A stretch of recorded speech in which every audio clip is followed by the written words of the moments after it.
नमस्कार, मी प्रियांका लाठी. बातमीपत्रामध्ये स्वागत. महाराष्ट्रासह संपूर्ण देशाचं लक्ष लागून राहिलेल्या 2008 मधील प्रकरणात सर्व आरोपींची निर्दोष सुटका करण्यात आली आहे. भाजपच्या माजी खासदार साध्वी प्रज्ञासिंह ठाकूर, लेफ्टनंट कर्नल प्रसाद पुरोहित, निवृत्त मेजर रमेश उपाध्याय, अजय राहीरकर, सुधाकर द्विवेदी तर समीर कुलकर्णी आणि सुधाकर चतुर्वेदी या 7ही आरोपींची सुटका झाली आहे.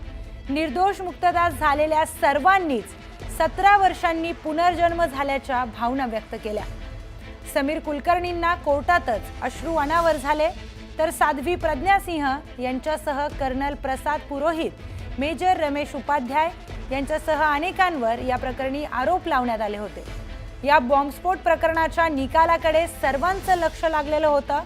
कोणताही अनुचित प्रकार घडू नये म्हणून न्यायालयाच्या परिसरामध्ये कडेकोट बंदोबस्त तैनात करण्यात आला होता. दरम्यान आता कोर्टाने सर्व आरोपींची निर्दोष मुक्तता केली आहे.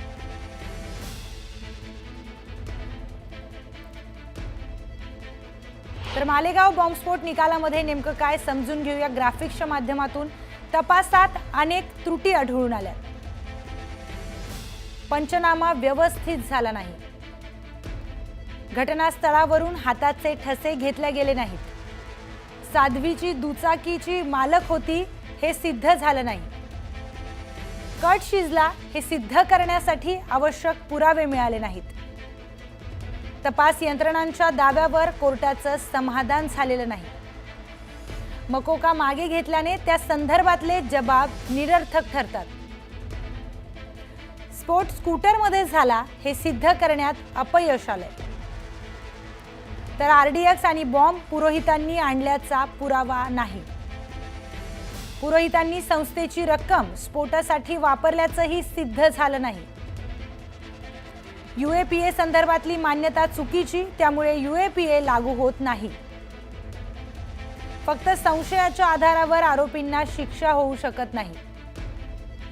त्यामुळे सगळ्या आरोपींची निर्दोष सुटका करण्यात आली.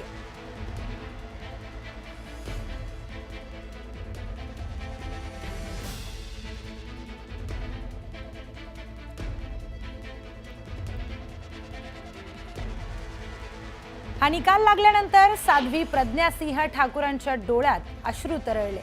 कोर्टात न्यायाधीश लाहोटी यांच्याशी बोलताना साध्वी प्रज्ञासिंह रडायला लागल्या.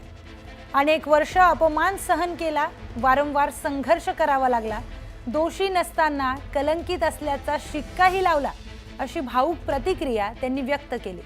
आज हिंदुत्वाचा विजय झाला, भगवा दहशतवाद हा आरोप खोटा ठरला, अशी प्रतिक्रिया साध्वी प्रज्ञासिंह ठाकूर यांनी भर कोर्टामध्ये दिली आहे.